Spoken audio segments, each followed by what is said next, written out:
Hey guys, welcome back to my channel. Thank you so much for tuning in. It has been a minute. It has been a long minute. So I decided to come in here and share some updates, kind of share what's going on with the fertility journey and just kind of bring y'all up to speed with she experienced. Before we get into that, if you are not subscribed to my channel, please subscribe and just join the She Experienced fam, because in here I share my experiences. Specifically right now I'm sharing my fertility journey, IVF journey, TTC journey, just all that good stuff, just kind of sharing what I've been going through, what I've been dealing with. So join the fam and subscribe. So let's get into today's video. I have some like I said, I just have some updates that I want to share and some things that has been going on. So as you can see, if you watch my other videos, I have moved. We have moved. And even in my last video, I kind of mentioned that something was going on that I wasn't able to share yet, but literally right after I recorded that video, we got an offer on our house. So yes. So, and that was my birthday. So that was the best birthday gift ever. We got an offer on our house, $10K more than the asking price, and our house sold within like a few hours of it being listed. So praise God for that. We decided to sell. Honestly, it was God. It was God, because when I tell you I had plans for my house this summer, like I was preparing to paint, I was preparing to just kind of do a refresh of all my decor. Like if you follow me on IG, you know that I just recently did our bedroom over. So I was in that mode and I was just planning to do just a complete refresh of everything in our house. So I had plans. But they say when you have plans, God laughs, and he was laughing at my plans. So I just feel like God told both me and Joe, you know, that we were going to sell our house. And, you know, at first it was just a thought, or at least for me, I thought it was just a cool thought, like, oh, I wonder what we could get for our house. Just because we had saw somebody else preparing to sell their house, and we were like, I wonder what it's looking like for us. So we just kind of looked into it, and then I didn't even think anything of it. And then Joe and I were just kind of talking just about our plans as far as like when we have children and just where we want to be financially and just what some of our goals and stuff for our family, things that we want to do. So it was like, in order to get there or closer to there, it was like there's some things that need to happen. And that's what God showed us, like, it's time. So, and the crazy part is, like, if you've been following me, you know that we literally just built that house like 3 years ago. You saw the process. I kind of shared it on my Instagram and my Facebook, like just the process, the building process, picking out the finishes and all that good stuff. So we hadn't been in that house very long. So it was like when the Lord was like, yeah, it's time to move. Initially, I was like, wait a minute.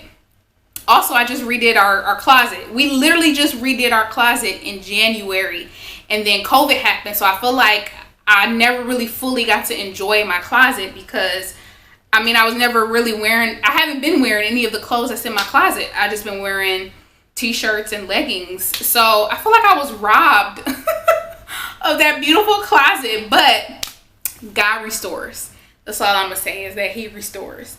So I did a little what do they call them, empty apartment tour. So I did an empty apartment tour. I'll probably share that in the next video, just a tour, like, so you can see our first house and then the empty apartment where we are now. And then I kind of want to share like an update, like decor wise and everything, because I've started doing that. I'm currently in our shared office, which we call our office/studio. So I got us new desks. So yeah, so we're doing some decor, and I'm gonna share that probably in another video. But yeah, so we moved. It was actually exciting for us, like, to make the decision and then to proceed with it. Like, everything happened so fast, and that's typically how things happen for us when God tells us to move and we move, or we are obedient, then things just happen fast. Like the house sold in a few hours. You know, from that point we had, you know, about 4 weeks to pack and everything and just find a new place and get a storage and moving company and all that good stuff. Like everything just happened so fast. Like right now it's a blur. Like when I think back, like, did we really just do that? Like in a matter of 4 weeks? So yeah, so the decision was easy for us because it was like, in the past when God has told us to do things, or at least for me, I would go back and forth with God. And I was like, I don't got time to go back and forth. Lord, if you told me to do this, if you were telling us to do this, then I'm going to be obedient. I'm going to be obedient. I don't have time. Like, and the thing for us is we knew that as our family grows, we wanted a bigger home. We also knew that we wanted to be in a different school district. If kids ever go back to school, I don't know how that's going to look for us when we have kids, but that's a whole nother thing. So yeah, so we just knew we wanted something else. Like that wasn't our forever home. We, you know, it was our first home together. It was perfect for the two of us plus our dog. So it just wasn't, you know, we didn't intend to be there long, if that makes sense. So the decision to move was sooner than I thought it would be, but we were on it. Like we were like, okay, let's do it. And then the biggest, I guess, push for us, or the biggest motivator for us, was that we would be able to pay off our IVF. So as you know, IVF is super expensive. Most insurance doesn't cover it. I'm one of those people where my insurance did not cover IVF. So that has been a big thing for us. Like we've been trying to pay off debt, and it's like we made major hurdles. We crossed some major hurdles last year and paid off so much stuff. And then it was like IVF hit. And then now it was like we were back where we were over a year ago. So it was just like, but yeah. And it was crazy is I had wrote earlier this year a list of my crazy faith declarations. And one of those was to pay off X amount of debt. And baby, when I tell you, like, God is working. Okay, he is working. I just put the number, you know, based on what we have for the IVF, and then, you know, God is working it out. That's all I'm gonna say. He's working it out. So us selling our home enabled us to pay off that IVF stuff, and it just puts us in a better position, or closer to where we want to be when we have our miracle baby or babies. So that is, it's just been, I can't really explain it. Like, it's just been such a blessing for us, and just such a good feeling. Like, you have no idea what God is doing. And these prayers that we've been praying, like, we see them unfolding. We see him answering them. So we are ecstatic. We were so happy, especially with the way things happened, with it being sold in a few hours, $10K over asking. I mean, even the apartment we found, it was just everything just fell into line. So yes, so we have moved. We are in a new spot, and we are excited about what God is doing for us. So that's the first update. The second update, I let you guys know that from the last video that my embryo transfer for June 10th was canceled. So because of that, or it was canceled because the doctor saw that I still had scar tissue from probably the previous surgery, and he wanted to remove that. So I had my surgery. They were able to get me in very quickly. And because of COVID, he was only allowed to do a certain amount of surgeries per month.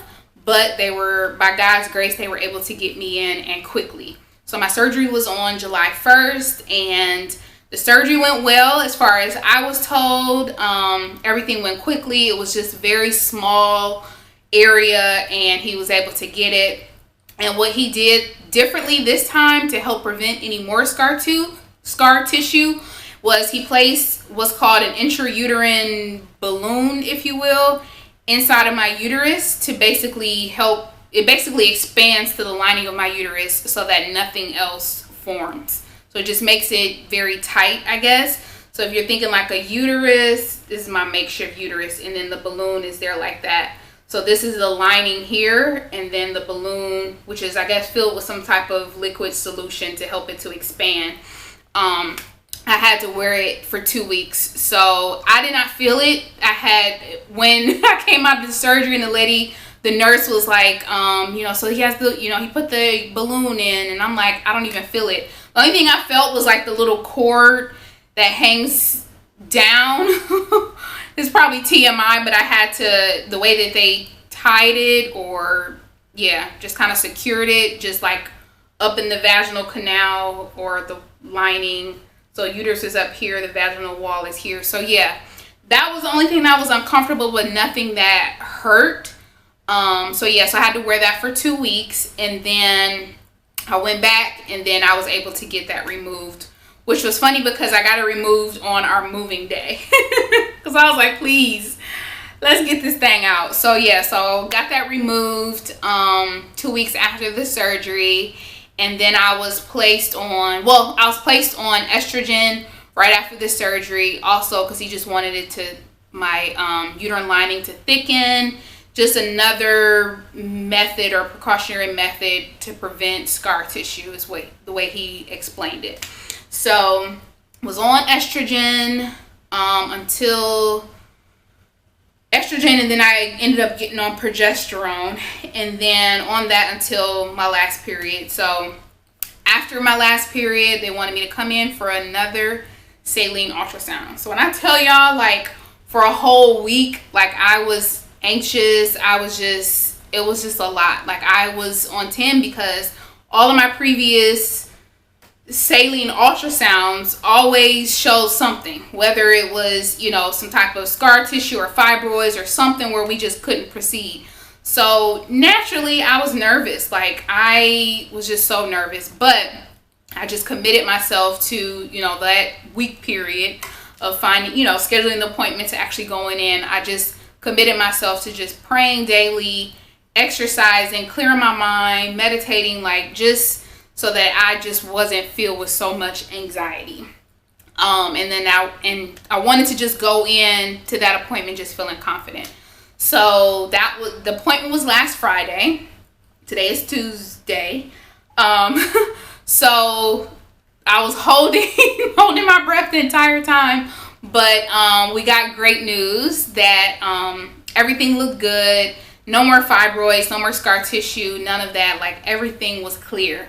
And from what I could see, I was telling my mom, like, I'm no expert on reading these ultrasounds, but I do know it looks better than the previous ones. Like, the previous ones, when he showed me here's a fibroid, I could see that. When he showed some scar tissue, I could see that. When he showed the previously, when I had last year's surgery, showed me something else, I could see that. But this is the first saline ultrasound, where I can see nothing. There was nothing there. So that was a blessing. I left that thing shouting. I was like, praise God, praise God. So I was cleared for transfer for September.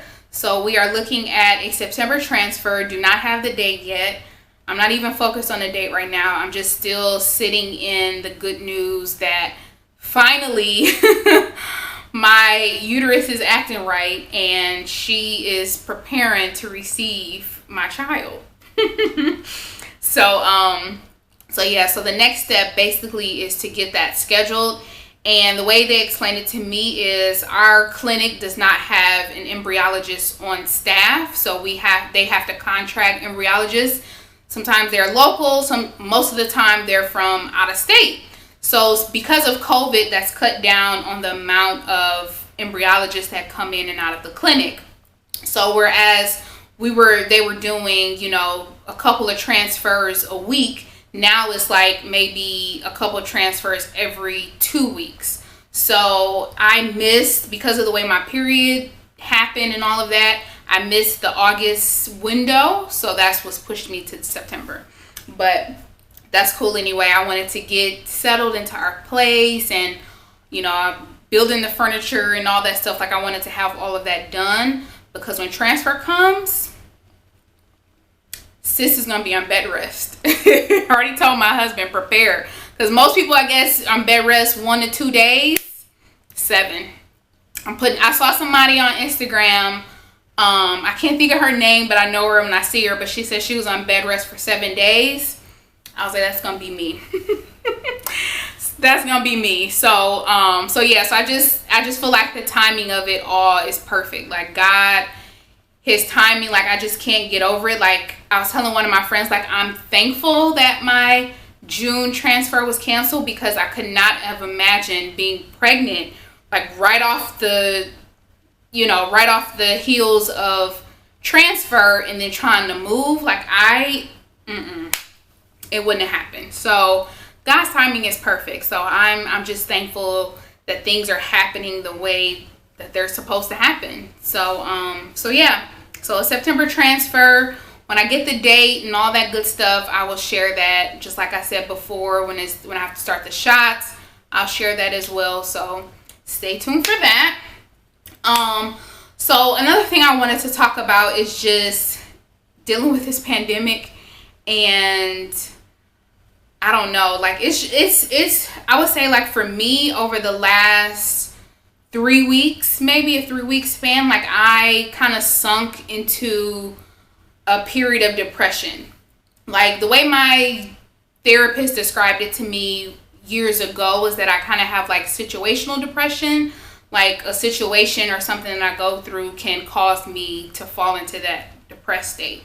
And I feel like that's where I was. And it's just everything from the pandemic to dealing with infertility, to COVID. You know, I've had people in my family who have had COVID, people who've passed away in my family, people who've had it and, you know, they're recovering. Like it's just been a lot. And that on top of dealing with infertility, it's just been a lot. It's been so much. It's been very overwhelming, very stressful, very discouraging, if I'm honest. And the reason, and for me, like infertility prior to all of this was hard anyway. But it's like when everybody's at home, everybody's forced to be home and in isolation, so to speak, like you're not around, you know, your normal distractions, whether it's people or events or things that you're used to being part of. You just kind of sit with those thoughts or whatever it is you're dealing with or not dealing with. And that stuff can just become heightened or seemingly heightened because now it's just you at home and whatever it is that you're going through or dealing with. So I experienced a period of that because it was like so much stuff like in the 3-week span was like happening back to back.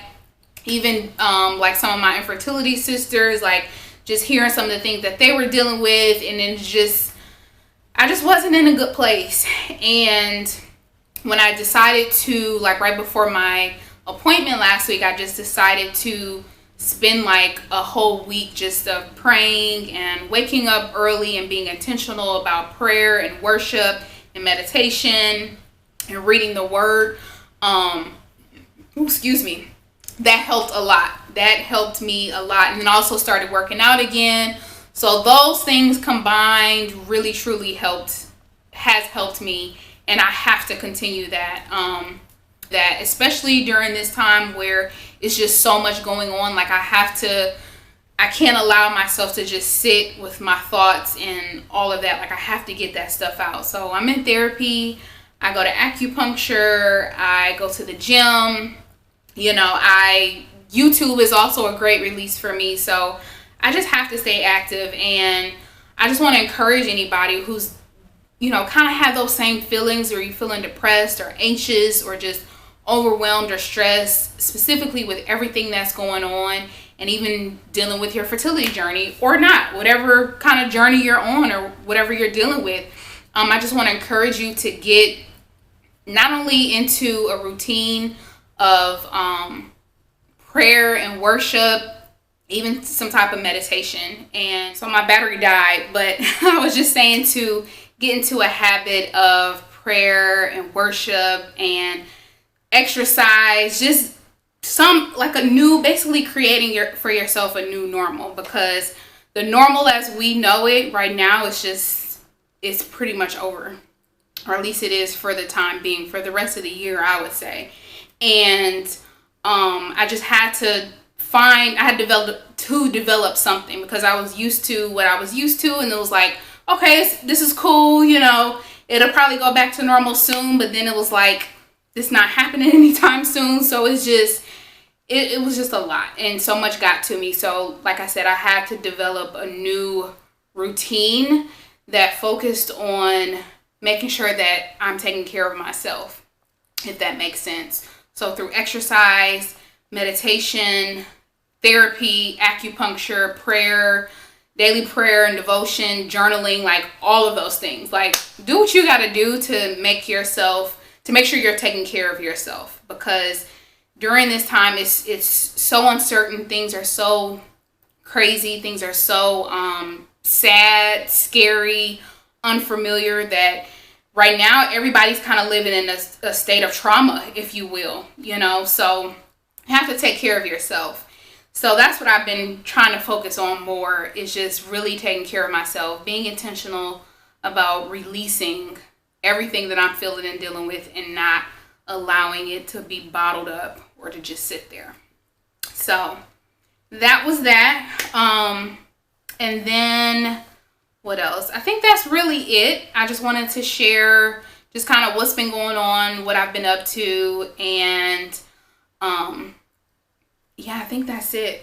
I think for the next video, I probably will show an empty apartment tour, and then kind of share or show our previous house. I think I did a video for that.